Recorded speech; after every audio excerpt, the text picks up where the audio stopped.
It's all these repaints that give me burnout. Hello, my baby! Hello, my honey! Hello, my ragtime gal! Suddenly you kissed my wife! Baby, my heart's on fire! The Legacy line has a subline now. The Velocitron Speedia 500 collection.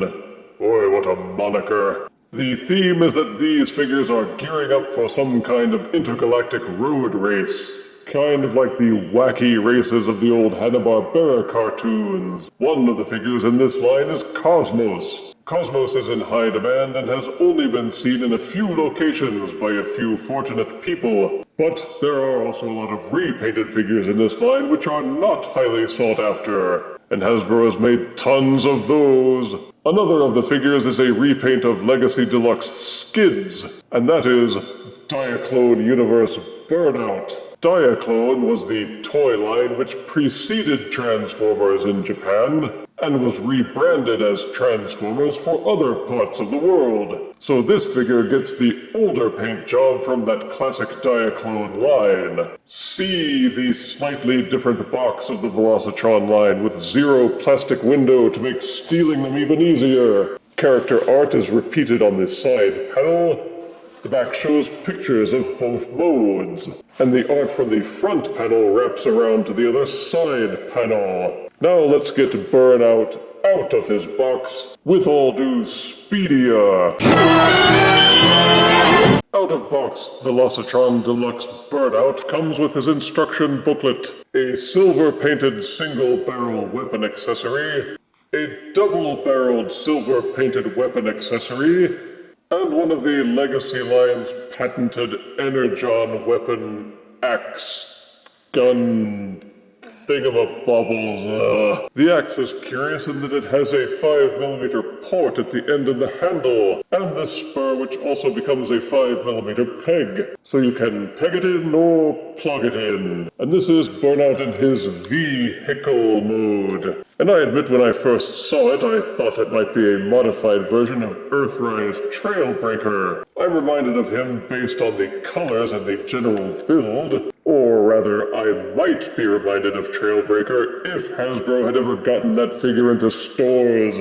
Boo! Anywho, it's a black minivan with translucent blue windows, some red and silver racing stripes, and some yellow and silver on the front and back to set apart the bumpers and the headlights. It all seems neatly done, and I saw no real spillage with the paint, though the racing stripes don't apply very neatly across the molded gas tank lids. Some parts are more glossy than others, as you can see, and that's based on the kind of plastic the paint was applied to. The doors, the hood, and the windshield are all made of that same translucent blue plastic, so that the windows could be clear, but in blocking out some parts of it with black paint, makes the opaque sections seem shinier than other sections which are made of normal colored plastic. The front tires are pegged on and seem to be split in half, so only the outer half will spin. But the rear tires are pinned on and spin much more freely. The vehicle will roll on flat surfaces, and there's plenty of clearance so none of the undercarriage scrapes against the ground. There's one 5mm port on either side of the vehicle, and there are two on the bottom. There's also one on the roof of the car, and you can plug any 5mm compatible accessory into any one of those ports to arm him up. Each of these weapons has 5mm pegs and ports, so you can plug them together in weird and interesting ways. The instructions have you pegging these silver weapons together like this, so that you can get a tri-barrel gun. Then you're supposed to take the energon axe and the tri-barrel gun and use this peg at the base of the axe blade to connect all of those weapons together, and then plug it into Burnout's roof as his main weapon. And yes, the port at the end is Fire Blast compatible, with the mini ports at the ends of the other guns also Fire Blast compatible. So you can plug other weapons into the axe, which is Hasbro all but admitting that this weapon sucks until you attach it to something else that's cooler. And there's no hollowness except for this one section just under the car hood, where his robot face goes peekaboo, peekaboo. To transform Velocitron Burnout into his robot mode, first start by opening the car doors, which is a neat feature unto itself. Underneath the car, rotate the rear tires and peg them in underneath. Then detach the rear sections of the car and rotate them down. Once those rear sections are rotated and out of the way, you will find it easier to get leverage to untab and rotate upwards the front windshield section and the roof of the car. It swivels up on this hinge set. Once the windshield section is detached, rotate the car upside down again, then rotate the tire section so that the robot arms are swiveled out. And then on this hinged section just under the hood of the car, swivel the arms until they're pointing outwards.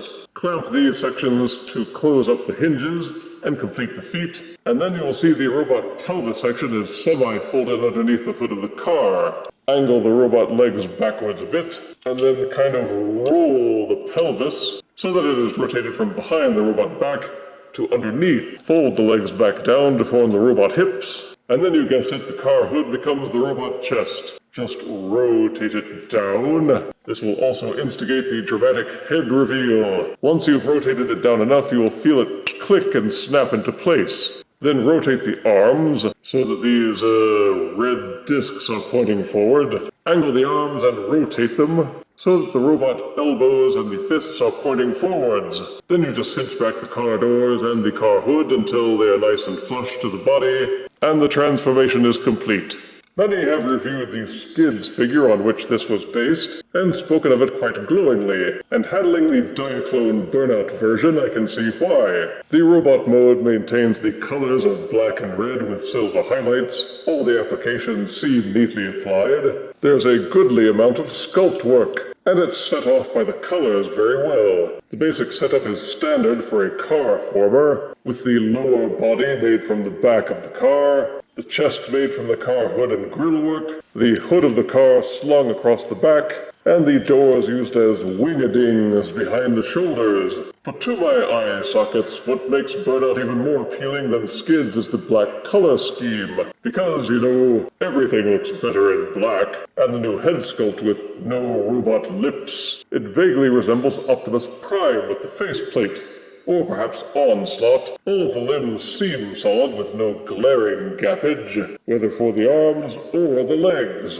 There is some hollowness inside the body when you tilt back the car hood to reveal it, but for the most part it's hidden well enough that you can pretend that it isn't there. Each arm has a 5mm port on the forearm and at the end of the fist. There is also one port on the side of each leg, and one at the bottom of each foot, and one on the back at the base of the car hood. So between Burnout's array of weapons, and any other Micromasters or Battle Masters or Fire Blasts that you have lying around, you have several options for customizing Deluxe Burnout. There are no Fire Blast mini-pegs, but you can still load him up with plenty of weapons depending on how you wish to display him. For articulation, Burnout's head will rotate fully and also waggle slightly back and forth. Depending on how you angle the hood section at the back, you can also angle the wing-a-dings in and out, which gives clearance to rotate the shoulders a full 360 degrees. There is also this secondary hinge which allows them to be squared up and down. That will also do a full rotation at the shoulder. There is a mushroom peg bicep swivel. The elbows will angle upwards 90 degrees, and the fists can be rotated in mushroom pegs. Despite all the back kibble, you can give him a full 360-degree waist rotation. Each leg will kick forward this far until the thighs bump into the car grille work, and kick backwards until you bump into the car hood. The hinge set at the hip will allow each leg to splay outwards about this far. There is upper thigh rotation. Based on how thick the shins are, you wouldn't think that the knees would rotate much, but they can angle backwards 90 degrees. And there's also the now expected ankle pivot. Though the feet will not rotate forwards or backwards, but between his articulation joints and his wide, stable feet, you can get plenty of action poses out of Velocitron Burnout. For size comparison, here is Deluxe Velocitron Legacy Burnout, next to Bayverse Movie 4 Evasion Mode Voyager Optimus Prime. Here is Deluxe Velocitron Burnout, next to Siege Voyager Ape Face. And here is Velocitron Deluxe Burnout, next to Transformers Prime Deluxe Viacon. Like with the Creatures Collide set, the Velocitron figures seem to be of slightly better grade than the original Legacy figures on which their molds were based. at least with Burnout. Positives are a sleek black color scheme with racing stripes, good sculpt work, solid alt and robot modes, a cooler head sculpt, a decent array of accessories, and ports in which to store them. The transformation isn't too difficult and yields excellent results with unhampered articulation for the robot mode. Negatives are large portions are made of the translucent plastic, and it's unknown how well that will hold up over time. The tires are a bit thin. The energon weapon is a bit of a head-scratcher in terms of how it's supposed to function, and while it seems better than Skids, it's still small enough that you may feel jilted by the fact that they charge you extra. But if you can get this one on sale, or at least avoid the hyper-inflated prices on eBay, you'll find Velocitron Deluxe Burn Out to be an excellent addition to your Autobot fleet, and it earns 8 out of 10 deaths. It's as pretty as a painting if you can make your van go. If you refuse me, honey, you lose me, then you'll be left alone. Oh, baby, tell them all, and tell me I'm your own.